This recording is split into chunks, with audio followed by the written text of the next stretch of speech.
Good afternoon, everybody. Tony Stevenson here. Welcome to FM. You might be wondering why there is only two of us. So my hope and expectation is that Dale will overcome the hurdle that has been put in front of him today and will join us at some point, as he is unfortunately otherwise disposed for now. He is okay. He is fine. I have heard from him. But just letting you know that is why he's not here. So those of you that listen probably already know me. So I shall throw over to our superstar guest today, Luke Farran, to introduce himself. Luke, over to you.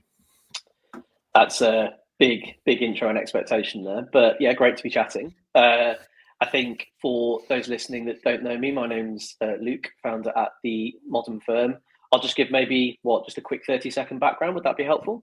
Mate, you go deep as you want, mate. All right, we'll try and cap it at that. Might be a bit longer. But look, I've worked in the UK accountancy sector for the last 13 years or so. I started my career originally at a small owner-managed practice in Cheltenham, the Cotswolds, where I still live.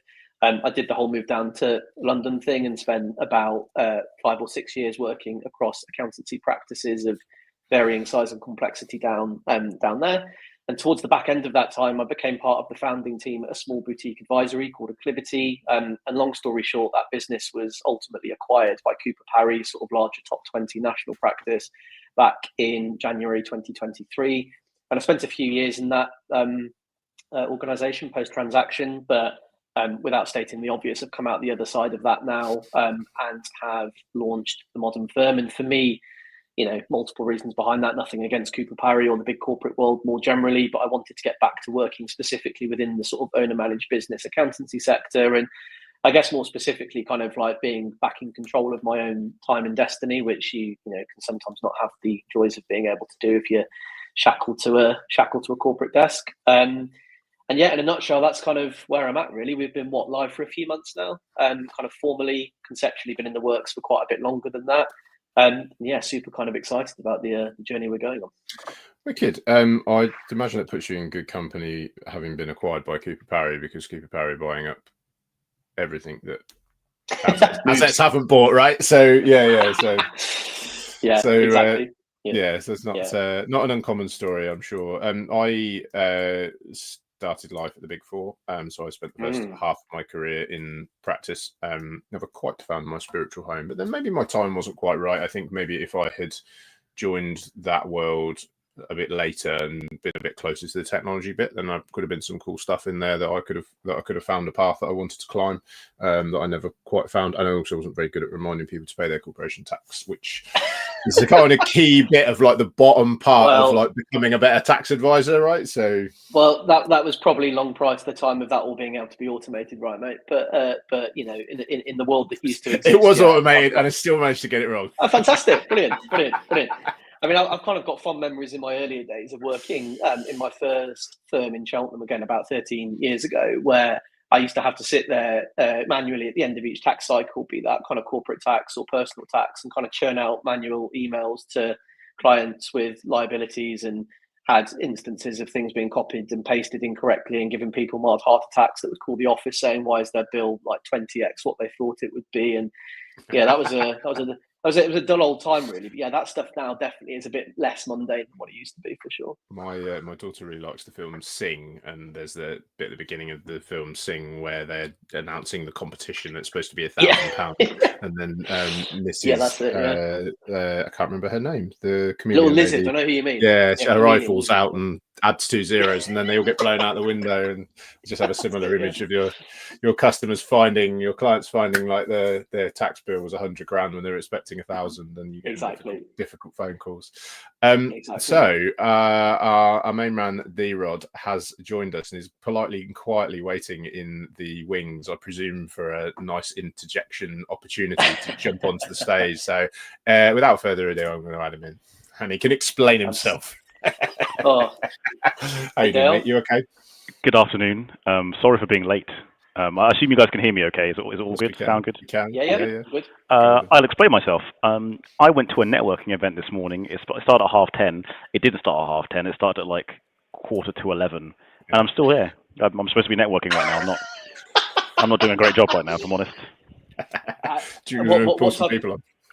what type of networking? Is it kind of like with like potential clients or? If they were potential clients, I wouldn't speak to you guys. Sorry. That sounds really bad. I'll explain. So I've been looking to do more physical networking because I haven't done it in a while. Like lockdown killed it. So a few of my friends have been like, "Hey Dale, check out these certain spots in Kent where I'm based.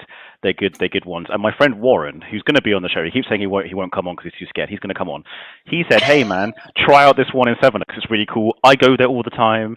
And I'll be there this Wednesday. Is he here today? No, he's not.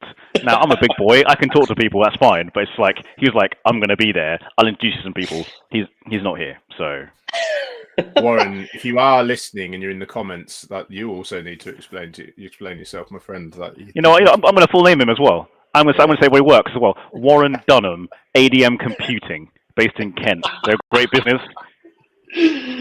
But they're not at the networking event. Well, he's not at this particular Warren's probably one. doing some work, right? He's probably doing work, yes. Yeah. Sorry, thank you guys for humouring me. What did I miss?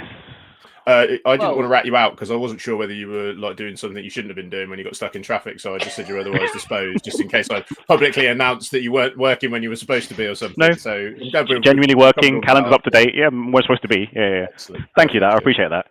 We just done intros, mate. Basically, that's it. That's pretty much it. Cool.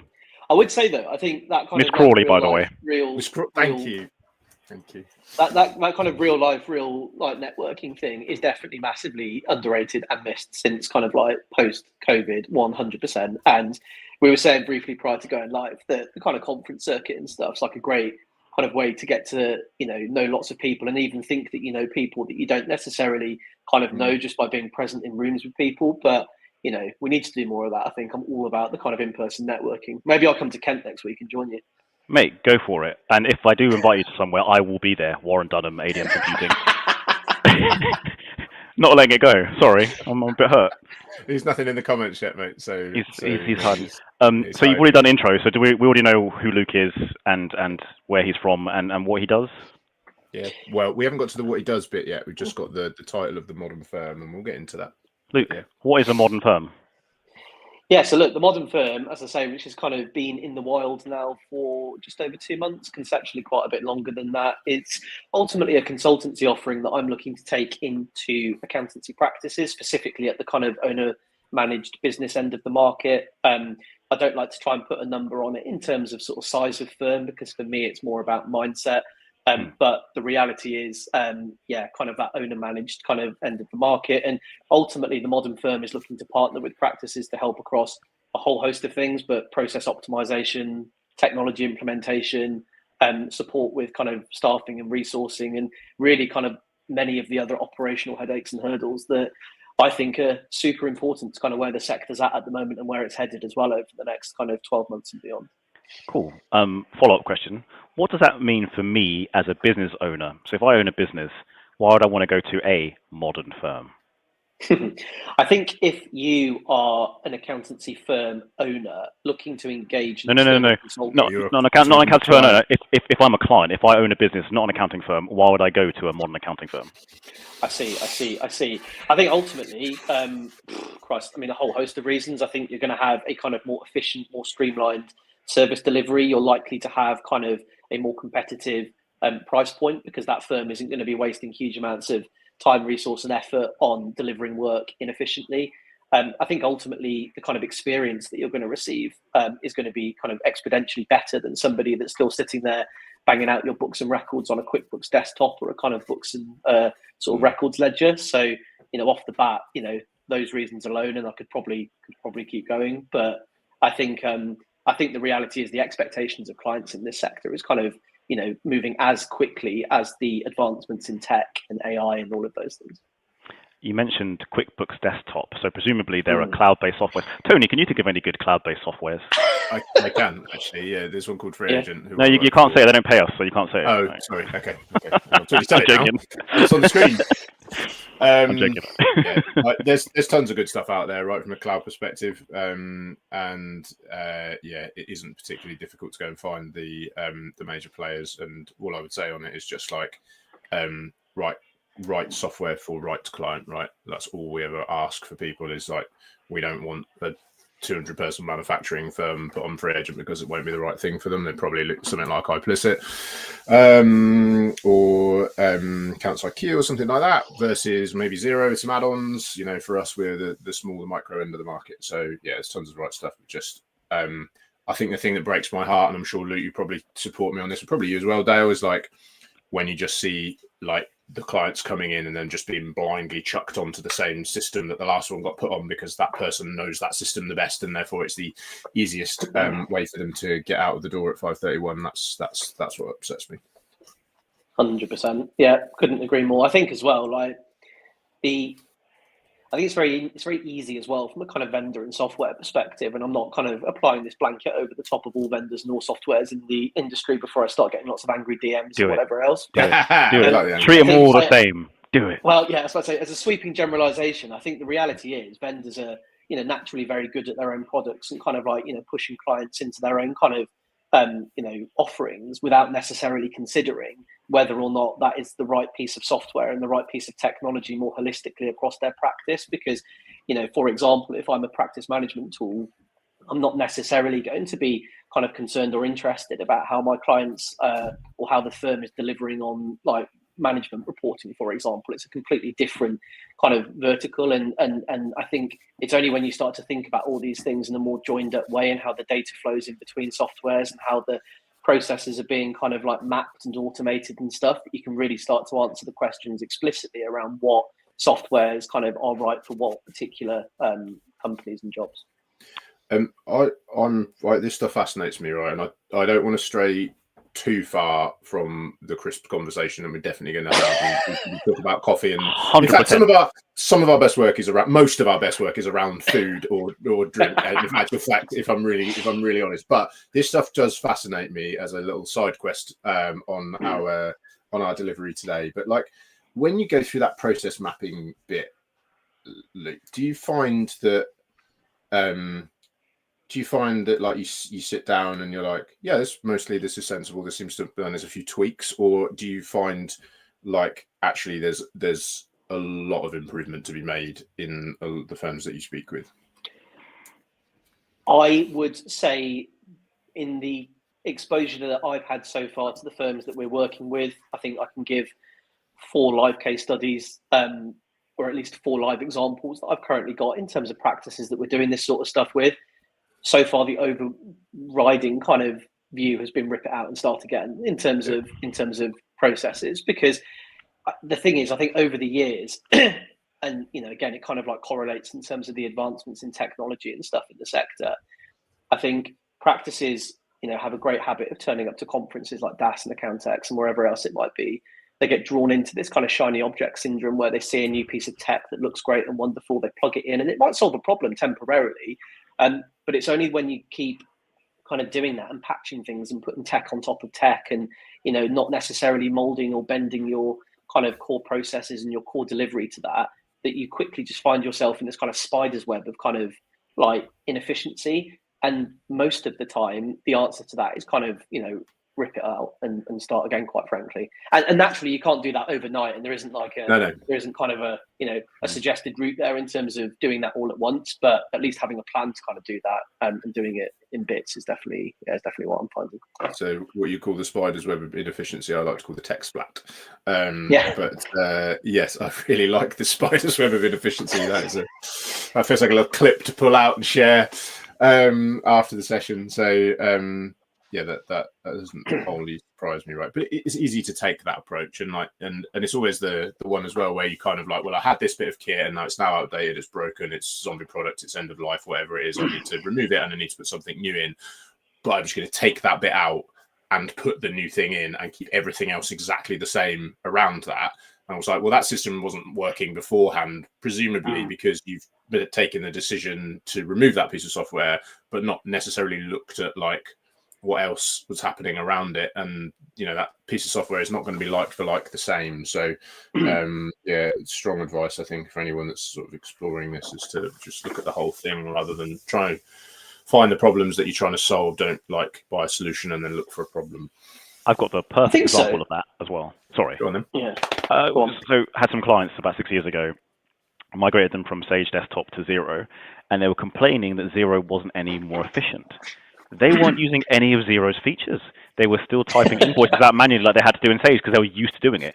So the process they had before, they were trying to put onto a new system. Does that make sense? So like, sometimes you've got to look at actually what you're doing, not necessarily the shiny new piece of software.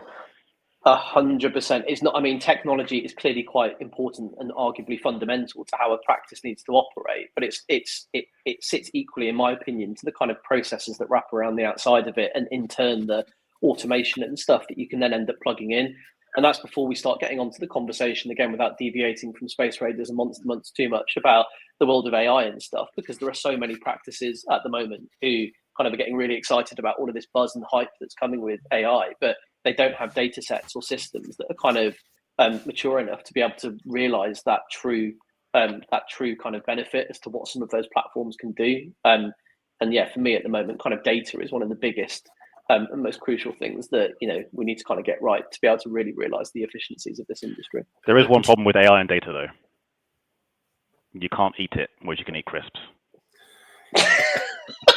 Good segue. We have only got 44 minutes left of the session, so that was a terrible segue. Let's talk about the important stuff.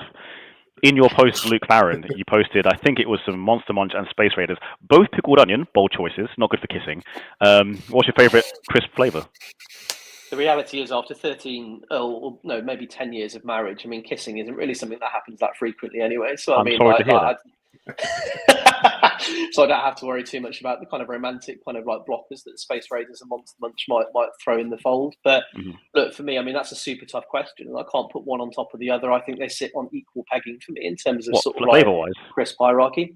Well, I think just in general, everything about them kind of for me is just kind of elite, and I don't think you can you can't really kind of put one above the other. I'd really struggle to kind of answer that question. So Monster Munch and pickled onion, elite tier, so S tier. Let's go through the ranks.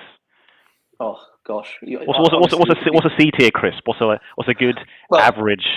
So for me, over the years, I've always found this a really interesting question to kind of like have as an icebreaker at events where people don't know each other, because I think it opens a huge kind of amount of insights into someone's kind of brain when you start asking them what types of crisps they actually really like. And I've used it a lot in the past for that, and also for kind of like team building and sort of like induction sort of like activities and stuff. And for me, if in any one of those circumstances, if someone were to turn around to me and tell me that they kind of ranked a ready salted Walker's crisp, or perhaps even a paprika McCoy crisp in their top three, I would instantly struggle, I think, long term to be able to kind of get along with that person. And for me, it's not to say those types of crisps aren't kind of enjoyable. I will have them if I need to, if they're the only ones left in the cupboard. But the reality is they kind of, for me, sit, I wouldn't even say C tier. We're kind of going down ranks now to kind of lower than that. And for me, it's eye-opening if people kind of open with that as a crisp of choice. Where does salt and shake sit in this tier list? God, that's old school, isn't it? That's really old school. I mean, we're going back now. And so you're talking about the ones where you have the little packs of salts that you poured into the crisps? It's not. They got bought by Walkers, because they used to be Smiths, I believe, and they got bought by Walkers. And there aren't any in our cupboard right now, but there normally are, because my wife likes them a lot.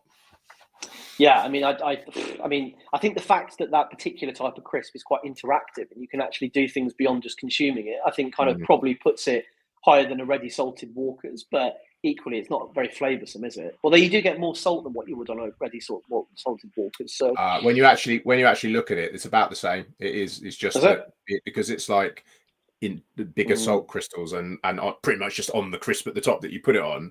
You have to like give a good shake otherwise, but it's about the same. It's about the same. I had a look.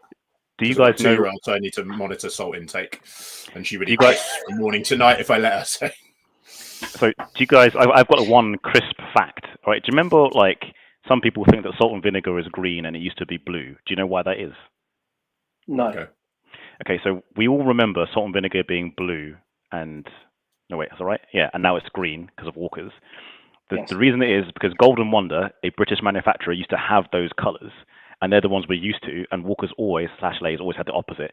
And where they don't exist anymore, we've gotten used to it. But we do remember salt and vinegar being blue, not green.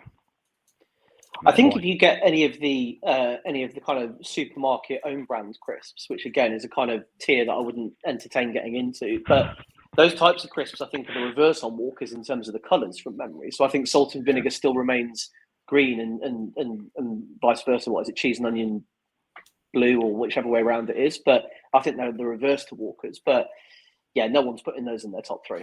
What was the outcome of your post, Luke? Because I missed it. I have to say, like, what was the people's thoughts on whether it was Monster Munch or Space Raiders? I think that particular question wasn't answered at length, although we did get some kind of interesting input and insights from various people that wanted to kind of, rank other crisps. I think we concluded mutually as part of that thread that a prawn cocktail what's it, especially the giant ones, kind of sit quite elitely in terms of their crisp ranking. I think there was. Is that controversial? That's Well, niche. I would say, like, what's it? Cheese. What's it? That's it. They don't. There's nothing beyond that for me, right? I once had 6 what's it stuck together in like a Jenga style giant what's it. I remember exactly where I was. I was about 8 years old. I was fishing, and I pulled this giant what's it out of this packet, and I was like, I mean, that's it, really. It's always downhill from here, isn't it? Like it was. Yeah. I mean, you get that occasionally with knickknacks as well, which again for me is kind of little ranking quite highly in terms of sort of like crisp tier. Like anybody that wants to put a nice and spicy knickknack within their top 5 for me is winning serious kind of brownie points, because that is a type of crisp that I can really get on board with. So where do the posh crisps come in, like the kettle chips, the Tyrrells, maybe the Walker Sensations that are pretending to be posh? Where do they sit in the tier list? You can't afford those when you've just started your own business, mate. So I wouldn't know. I would imagine quite highly, but I don't have the luxury of being able to kind of like to buy. And yet you frown upon supermarket brand. I love the idea that in like every 6 months we get Luke back on the show, and how he tells us how the modern firm is going. He just pulls up a packet of crisps. What we need to do? And we're like, oh, it's going well then. We need to get Luke and Rishi on at the same time, because Rishi's got some snack game as well. Like the man knows the different snackages. He corrected me one time when I said like a crisp. I said like a Dorito. He's like, actually, Dale, it's a corn chip. And I was like, damn, he's right, but like corrected me on it. I mean, Doritos are pretty elite, and tortillas more generally. But that's only because you can use them as the foundation to build things like nachos and kind of go on to do things that make a crisp kind of they're a delivery method. Special. Yeah. They're a delivery mechanism. They also are a delivery mechanism for something else, which is quite astonishing. They're so high in energy, probably sugar and fat, that I have witnessed a wise barbecue pitmaster start a barbecue fire with Doritos instead of firelighters. Wow. And he was just like, watch this. Well. Yeah, they burn well. Yeah, they burn very well. So. Have we done the coffee question yet? No, we haven't done the coffee question, no. Over to you, Tony Tone. Feels like a nice segue, doesn't it? I was listening to Theo Von interviewing Mark Zuckerberg this week, and we discovered that he's actually stolen our material by the first question. The first question he opened with was, do you drink coffee, right? Because that's the first precursor to this question. We'll sue him. It's all right. We'll take all his money. Yeah, too much. I tried to go through peaks and troughs of being able to sort of lower and sort of increase intake. But yeah, at the moment, we're in a bit too much.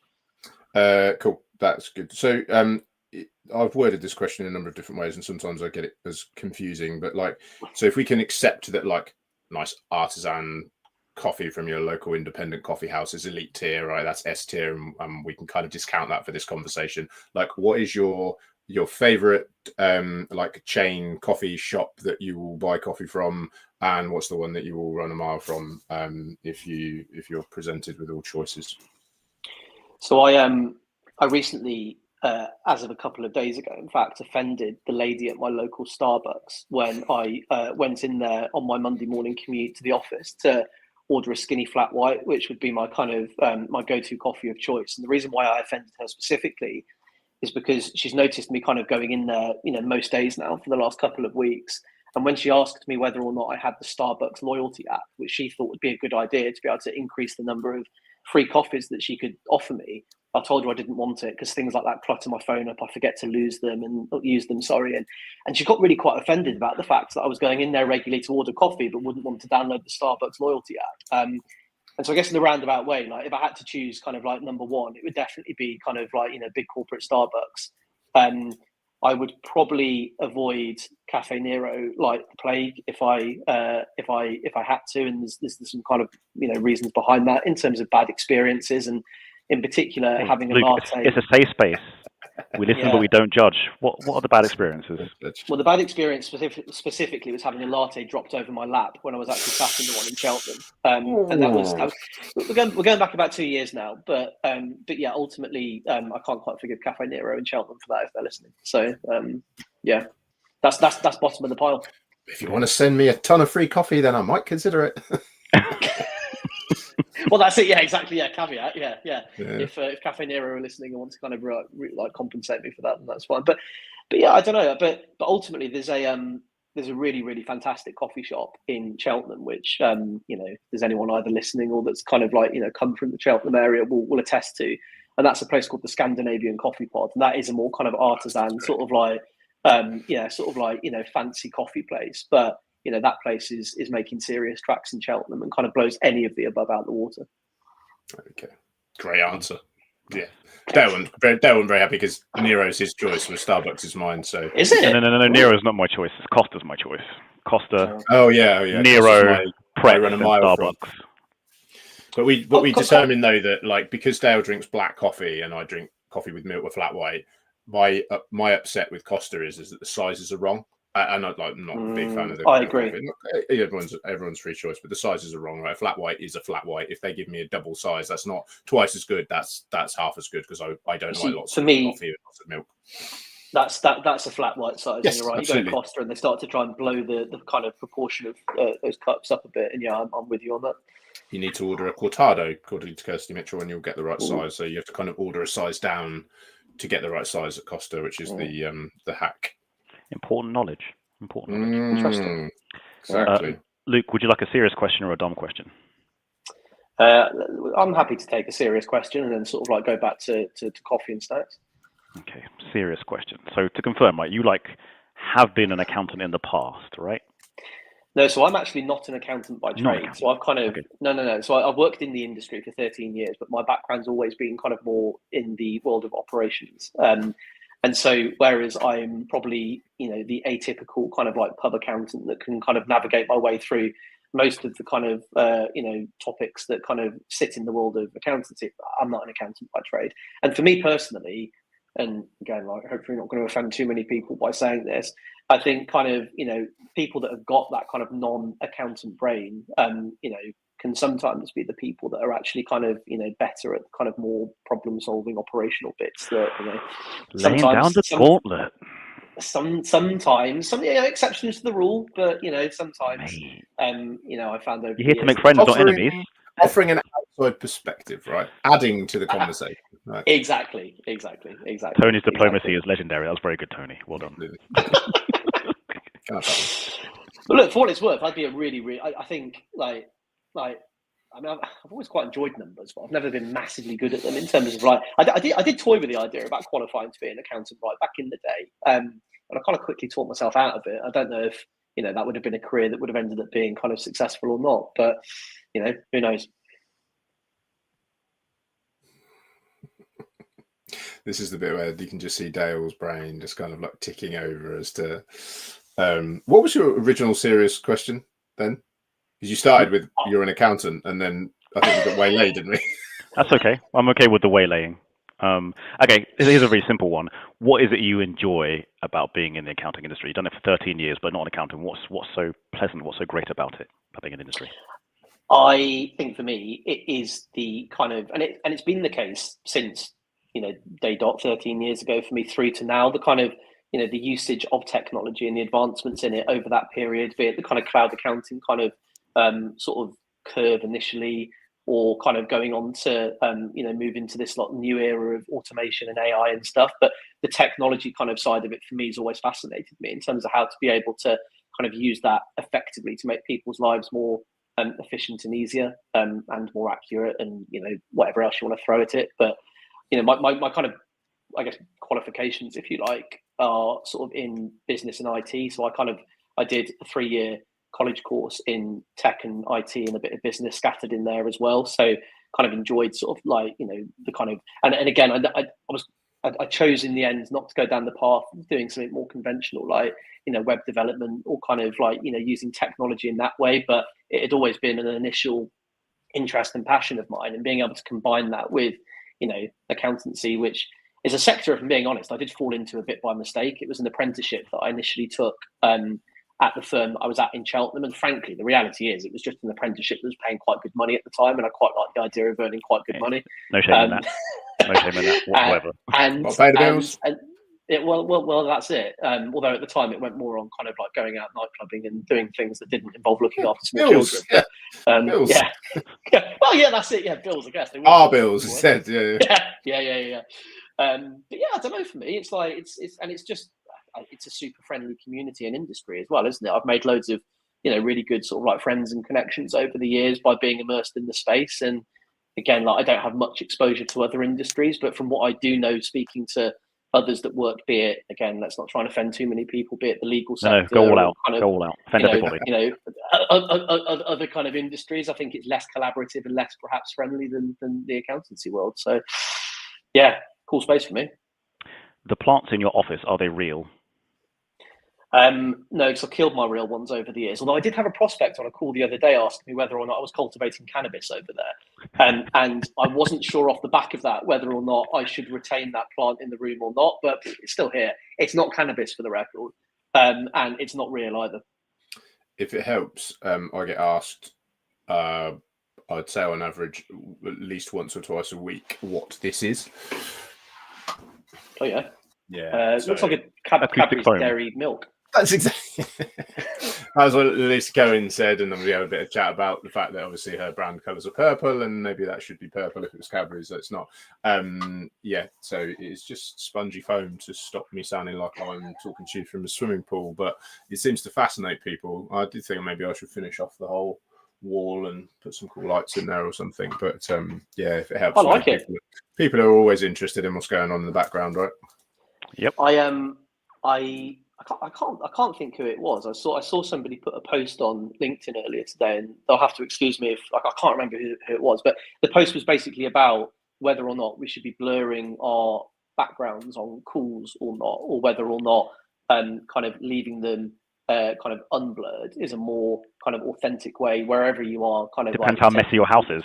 Simple. Well, but if your house is not messy, then don't blur it. If it's messy, blur your house. Right? Simple. But that's interesting in a preconception, isn't it? That the assumption would be that if it's blurry, it's messy in the background, and like I don't know, like you start to think about it. But I think is blurring your background the kind of unauthentic way to deliver yourself? I mean, who knows? Well, they think about it. You used to have phone calls where you couldn't see any background. So well, that was exactly. I think that was kind of the crux of this post, actually. That we've come from a world of having just like I remember back in. When COVID first kicked off and everyone was working remotely, like even the Teams calls and stuff, no one would have videos on, would they? They'd just be kind of sitting there and kind of staring at like initials on a screen. And it took a while for people to get comfortable with video and stuff. I mean, video is difficult. Sorry, again, just example there, ever so slight delay, talking over each other. It's not quite the same as a regular conversation. But yeah. Sorry, Tony, you were going to say something. No, I was just going to say something along the lines of, yes, that's true. Like it did, and then it evolves, and now you look back at it and you think how strange it would be. Like sometimes it just happens, right? Because you're on a call and there's just so many people on there, and some people are interested and some people aren't, but they have to be there, or there's just too many people to have cameras on and off, right? We have a town hall every week, and there's just too many people to have their cameras on because it would affect the quality of the video for everybody else. But yeah, it does seem strange though, doesn't it? Like when you think back, I remember. So I do a sort of slightly unusual role now, but my predominant background in technology has been in implementation, so that's where I spent most of my years at Xero and at Free Agent. And I remember having this call with this lady. I sent her the link beforehand, and then I turned up to the link to do the training session, and she wasn't there. And I, in an unusual fashion for me, because I never normally did this, I was like, if you don't turn up, you don't turn up. Like, I'm not going to chase you for it, right? If you want this training, you want this training. So I dropped her an email and said, like, do you want to join the Zoom link kind of thing? I'm waiting. And she emailed back, what's Zoom?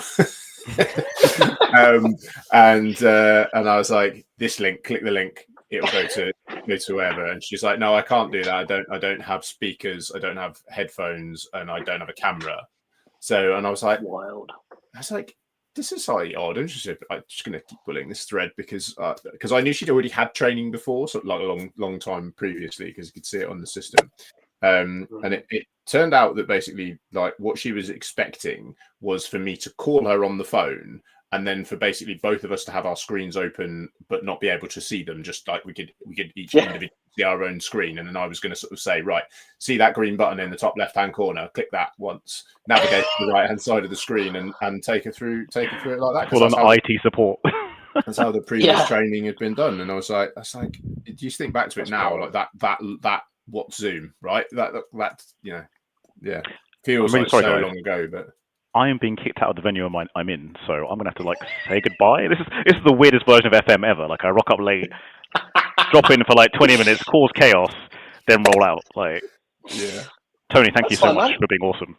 Mate, you're welcome. That's what we have two people to do it, right? So the show can go on when. Luke, I mean, disrespect. This is just poor planning on my part. I'm very sorry. Hey, look, I'm not going to take any offence to it. I look forward to round 2 in terms of Crispgate in 6 months' time. So yeah, keep me posted. And also shout out to Marcus Batson, who often watches and comments. Thank you, Marcus. Yeah, he's a dope. Top boy. He's a top boy. He was the 100th episode, I think, by my calculations when I was looking back through it the other day, which feels fitting because he's such a good friend of the show and he's so supportive of everything we do. We love you, Marcus. Sam Green's in the comments, and I'm being evicted. So see you guys later. Take care. Safe drive back. I've got a question for you. Cheers, dude. Susan. I've got a question for you, Luke, which I find a fascinating question, and I ask this to people who've taken the step that you've taken recently, and have had some great answers. And it just so happens that we've had a bunch of people on who have done this in the not too recent past, which feels like a nice thread to pull on. But like the question is, you've gone from being employed to being your own boss and doing your own thing. How thus far have you found that transition from being employed to being somebody that's a master of their own destiny? I think I could probably break that down in terms of an answer into a few different kind of buckets. And I think I find it fascinating. I could go on this for ages. I think at a macro level, loved every minute of it. Like, I've always been somebody that's kind of, better at kind of not just managing my own kind of time and diary and destiny, but kind of, innovating and kind of having an entrepreneurial type brain that's allowed to kind of, do things and kind of fail fast and all of that kind of good stuff. And I think the reality is, for so long as you're part of a kind of a larger corporate organization in general, and frankly any other kind of business as well, down to maybe sort of like smaller businesses, I guess when you're working for other people, and the ability to be able to kind of like innovate and kind of like go off on your own direction and kind of take control of your own sort of destiny becomes a bit more stifled. And for me, having the kind of freedom to do that was one of the main drivers. I guess if I search deep down, I've never been particularly great at being told what to do. That's probably the crux of it. And I think the minute you have to have sort of a kind of like, a hierarchy and a line manager sitting over the top of you, that can sometimes be quite a tricky dynamic to manage. But look, I get why bigger corporate organizations have those structures. You wouldn't be able to run them without them, right? So I think, again, it's kind of nothing against like the Cooper Parry or any of the places I've worked previously. But for me, kind of being in control of my own destiny has always been quite important.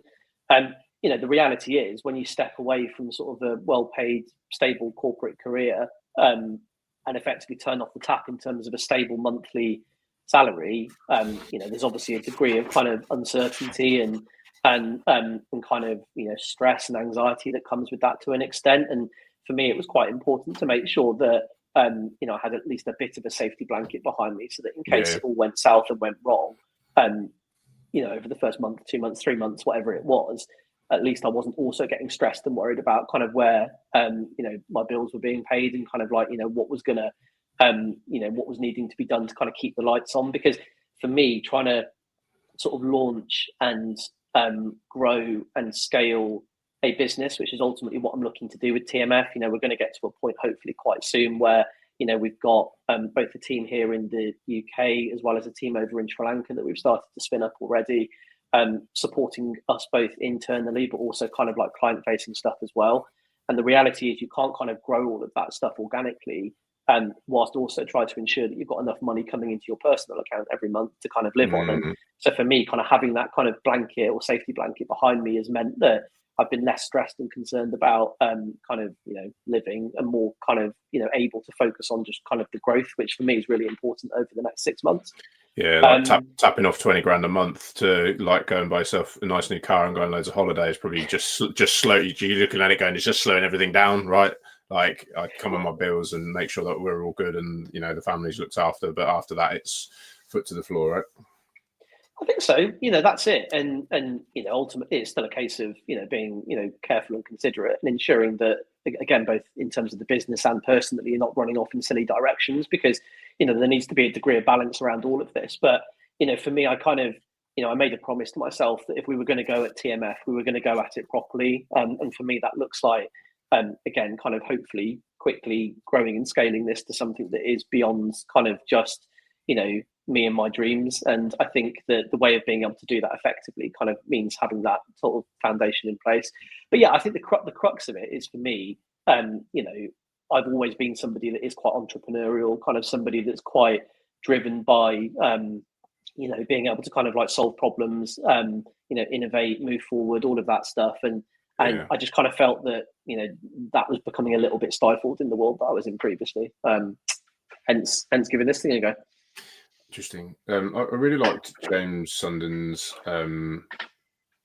response to this question, which was a kind of like a staged approach, which it sounds like you followed probably maybe a similar pathway, which was that kind of idea of going from employee and then first sort of transitioning whilst still in employment into like what James called an intrapreneur. So like somebody who was entrepreneurially spirited, but within the framework of the company that they were already working for, right? Taking personal ownership of wanting to try new things and grow things and like see something go from something that wasn't to something that was, and then taking that step on to kind of then doing it under your own overdraft and and decisions about which family holiday to go on versus growing the business in Sri Lanka and stuff. So I liked that, and it's a question that fascinates me because I think it's such a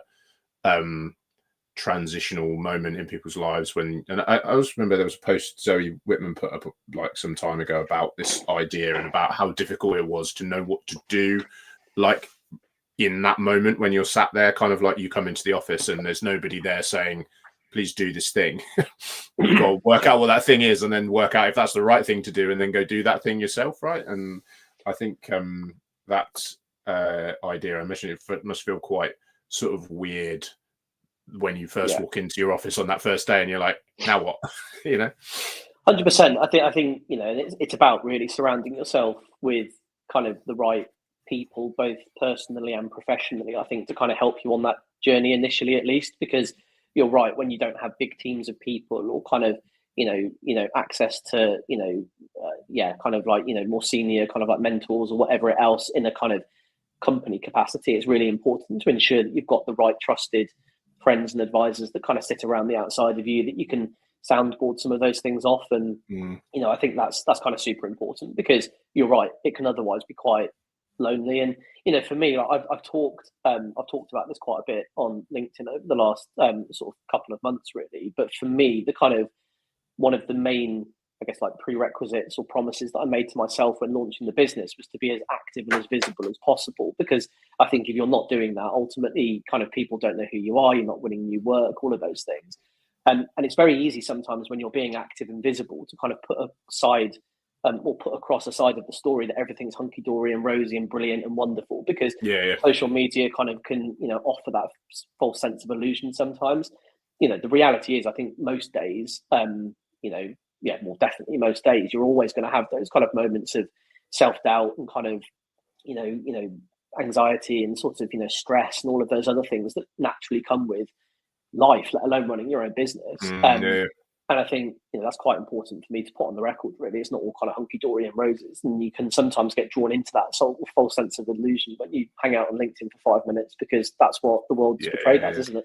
Yeah, absolutely right. And I think as well that like when you're getting going, this question I think is fascinating to lots of people, because it's like entrepreneurialism is like super sexy at the moment, right? And it's like, Simon Squibb and Daniel Priestley and the Diary of a CEO and all that. Quit your job, go start your own business, right? And I know it's not for everybody, because there's a lot of downside to it that isn't necessarily like the first thing that gets talked about, right? There's sort of secondary side effects of that decision that you have that you aren't exposed to when you're in a job. But then equally depends how you frame it, right? Because any job is disposable, right? And I remember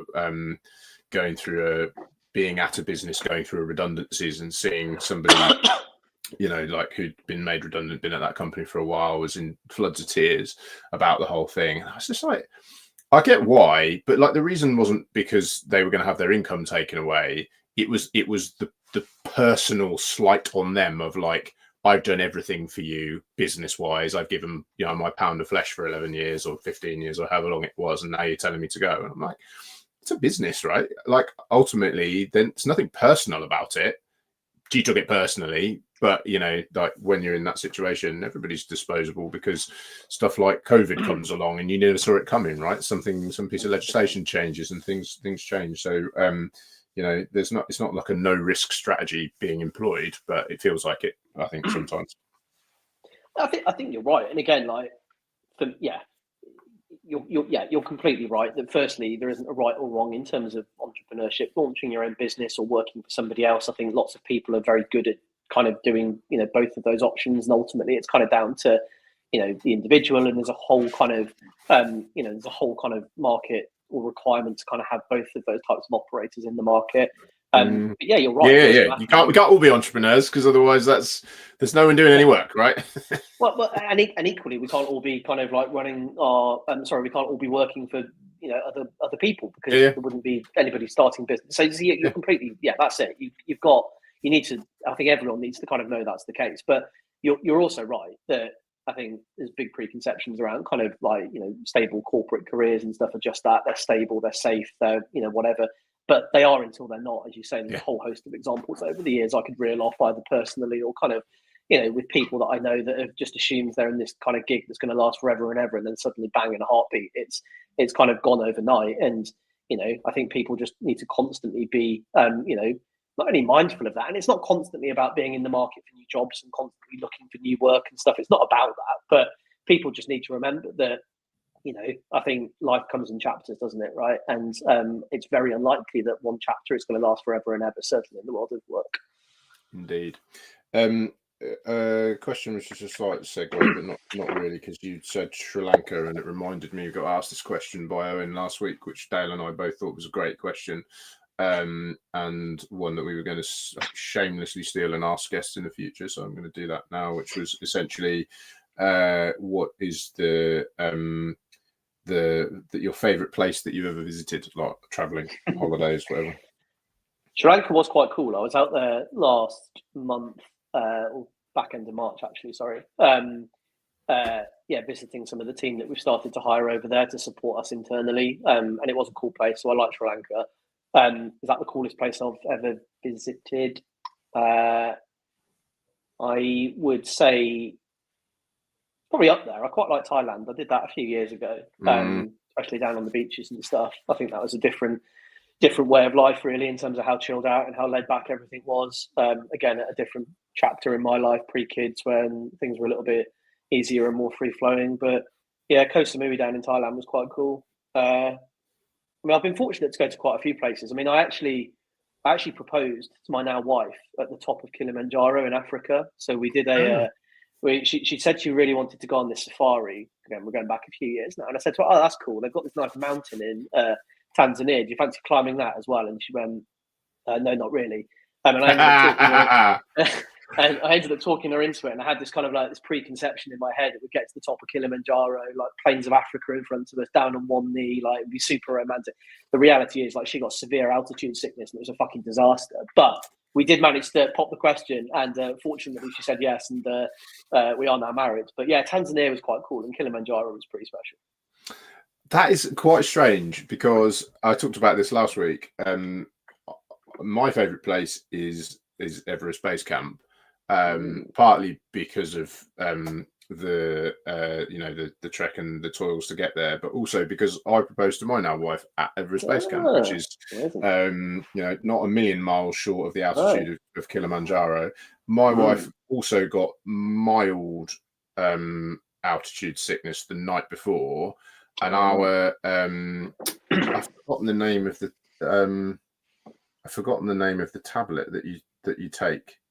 That's, yeah, I know what you mean, but I can't think of it either. It's not diazepam, but it's I can't. Different tablet. It's a very different tablet. Yeah, I can't remember the name of it. The tablet that you take that is to relieve the pressure in your brain. Yeah. And our guide was very much kind of not for the tablets. His approach to resolving altitude sickness was garlic soup. So you just have plenty of garlic soup and you'll be absolutely fine. I'm like, Balaram, with respect, you've done this trek many times.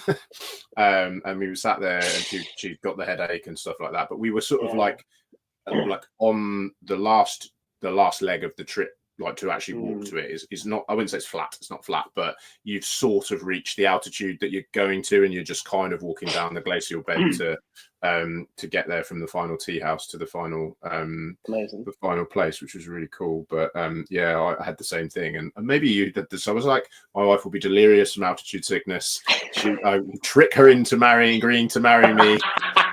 She'll work out sooner rather than later. But I hadn't really sort of thought about it that way around, but you're probably spot on, actually. Maybe that's why she said yes in the end, it's because she was kind of tricked and deluded into the fact that we were going to get married. But Everest Base Camp is on my absolute bucket list. I'd love to kind of get to a point at some point in the future, again, maybe post kids. Now we're kind of in the phase of having, sort of children running around, that doing that would be quite cool. But yeah, I imagine that is a hell of a part of the world to go to.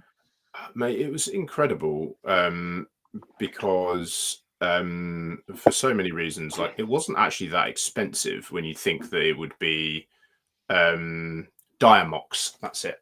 Diamox, that's the one. That's the altitude sickness tablets. So it wasn't that expensive. The people of Nepal were just like incredible. The walk is just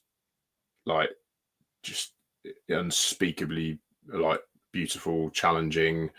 I had they always say, like, don't go and do this. You've got to have like good walking shoes. You should be well trained, and like you should have worn your walking shoes in before you went.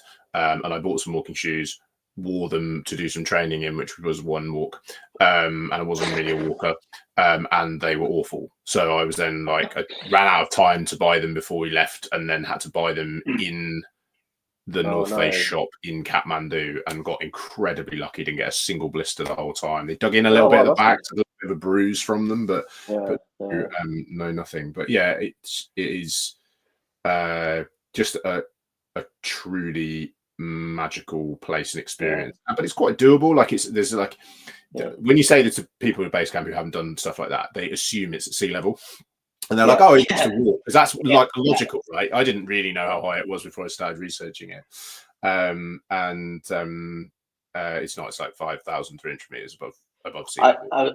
I was going to say, I'm pretty sure you're on par, if not slightly higher, but if not, definitely on par to what Kilimanjaro is. I mean, Kili's like 5'9", isn't it? Something like that, 6,000, something around there. It's a bit lower than that, but it is not far off it. And 4,000 is like the point where it starts, your body starts to react to altitude if it's going to.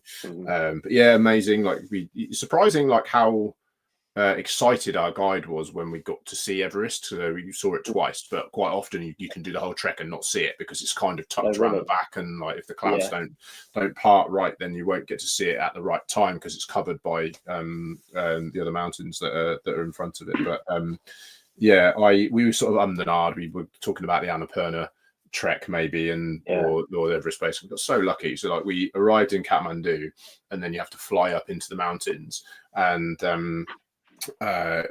we were there, and there were 2 flights that left in the week that we were there. Really? We were on one of them, and we went out the night before and it left when it was supposed to, and we hadn't left ourselves much of a buffer to kind of like to shift the trip if we needed to. Like we could have done, but it would have been expensive, and we'd have had to move flights and stuff. We went out the night before and sat in Kathmandu next to a couple on another table, and we started talking to them, and they're like, yeah, we came to do the base camp trek as our honeymoon.